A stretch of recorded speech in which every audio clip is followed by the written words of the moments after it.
ತೆಗೆದಿರ್ಬೋದು ನಿಮ್ಮ ಅಂದಾಜು? ಆದ ನಂತರನೇ ಇದು ಸೌಜನ್ಯ ಕೇಸ್ ಆಯ್ತು ನೋಡಿ.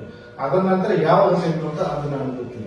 ಆದ ನಂತರ ತೆಗೆದಿದ್ದಾರೆ, ಯಾವ ತೆಗೆದು ಅಲ್ಲಿ ತನಕ 100% ಇತ್ತು 100% ಇತ್ತು.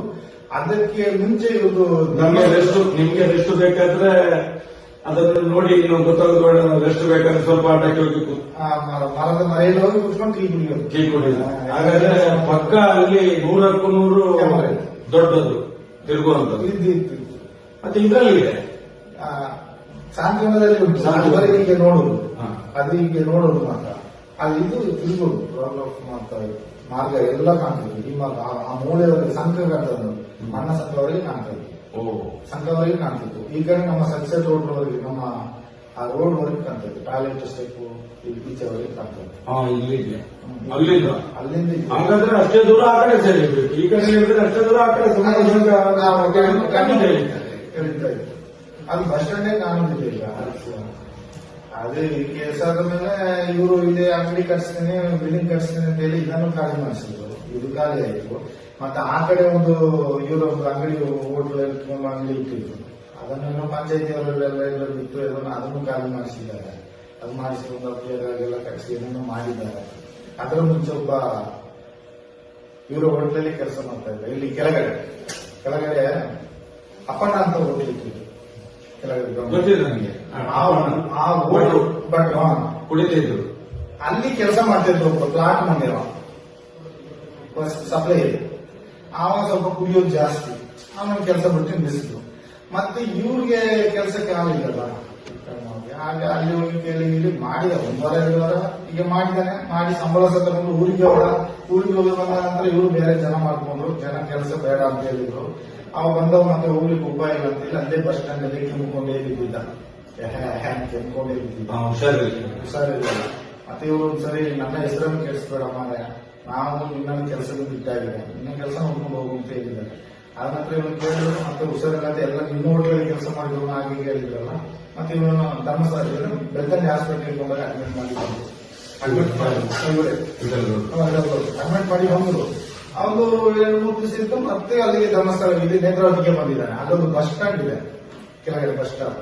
ಆ ಬಸ್ ಸ್ಟ್ಯಾಂಡ್ ಕೆಂಪು 4-5 ದಿವಸ ಬಿದ್ದಿದ್ದ. ಅಲ್ಲಿಗೆ ಪ್ರಾಣ ಬಿಟ್ಟ.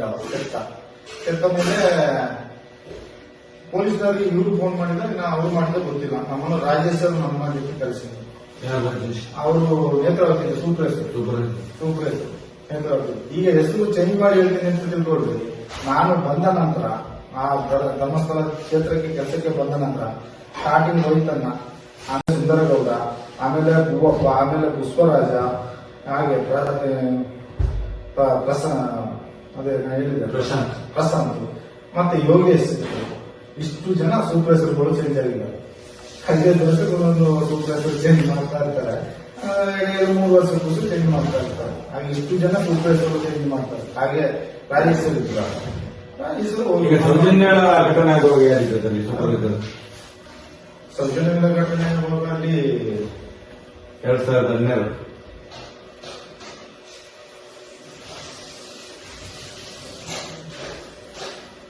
ಅಲ್ಲಿ ಯೋಗೇಶ್ ಶೆಟ್ರು ಇತ್ತು. ಯೋಗೇಶ್ ಶೆಟ್ರು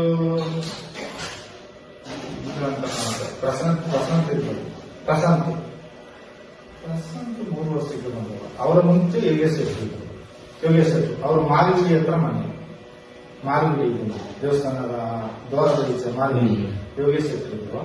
ಯೋಗೇಶ್ ಶೆಟ್ರು ಸ್ವಲ್ಪ ಸಮಯ ಇದ್ರು, ಒಂದು 3 ವರ್ಷ 4 ವರ್ಷ ಇದ್ರು. ಅದರ ನಂತರ ಪ್ರಶಾಂತ್ ಬಂದರು. ಪ್ರಶಾಂತ್ ಇದ್ದಾಗ ಇದೆಲ್ಲ ಆ ಕಡೆ ಈ ಕಡೆ ಕಾಡು ಇದೆ. ರಾಜೇಶ್ ಇಲ್ಲ, ಅದು ಯಾರಾದ್ರೂ ಹುಡುಗುವಾಗಿ 3 ವರ್ಷಕ್ಕೆ 4 ವರ್ಷಕ್ಕೆ 5 ವರ್ಷಕ್ಕೆ ಚೇಂಜ್ ಮಾಡ್ತಾ ಇರ್ತಾರೆ.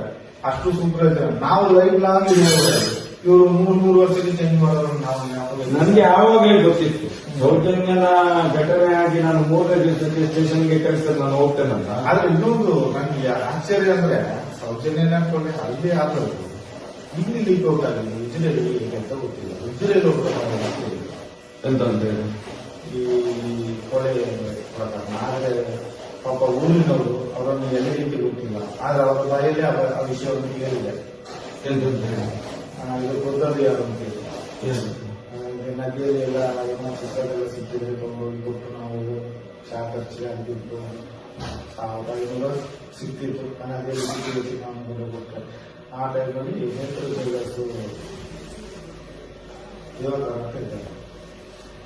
ಅವರು ನನಗೆ ಹೇಳಿದ್ರು, ನಿಮ್ಮ ಸ್ವಲ್ಪ ಒಂದು ಗೊತ್ತಾಗ್ತಾ ಇಲ್ಲ ಅಂತ ಹೇಳಿ ನನಗೆಲ್ಲ ಗೊತ್ತುಂಟು, ಗೊತ್ತಾಗ್ತದೆ ಸ್ವಲ್ಪ ಜೀವನದಲ್ಲಿ ಹೊರಗೆ ಬರ್ತಾರೆ ಯಾರು ಅವರಿಗೆ ಸಣ್ಣ ಮಗನ ಅಂತ ಅವರಿಗೆ ಅಂತ ಹೇಳಿದ್ದಾರೆ. ಸಣ್ಣ ದನಿಗಳ ಮಗ ಅಂತ ಅವ್ರಿಗೆ ರವಿ ಪೂಜಾರಿ ಸಣ್ಣ ದನಿ ಅಂತ ಹೇಳಿದ್ರೆ ಹರ್ಷೇಂದ್ರಗೆ. ಅವರೇ ಹರ್ಷೇಂದ್ರನೇ ಸಣ್ಣ ದನಿ ದನಿ ಅಂತ ಹೇಳೋದು. ಹರ್ಷನ್ ಅಂತ ಹೇಳ್ತಾರೆ, ಸಣ್ಣ ದನಿಗಳು ಅಂತ ಹೇಳ್ತಾರೆ. ಅವರ ಮಗ ಅಂತ ಹೇಳಿದ್ರು. ದೊಡ್ಡ ದನಿ ಅಂತ ಹೇಳಿದ್ರು ಇದಕ್ಕೆ ಅವರು ಕಾಲಂದರು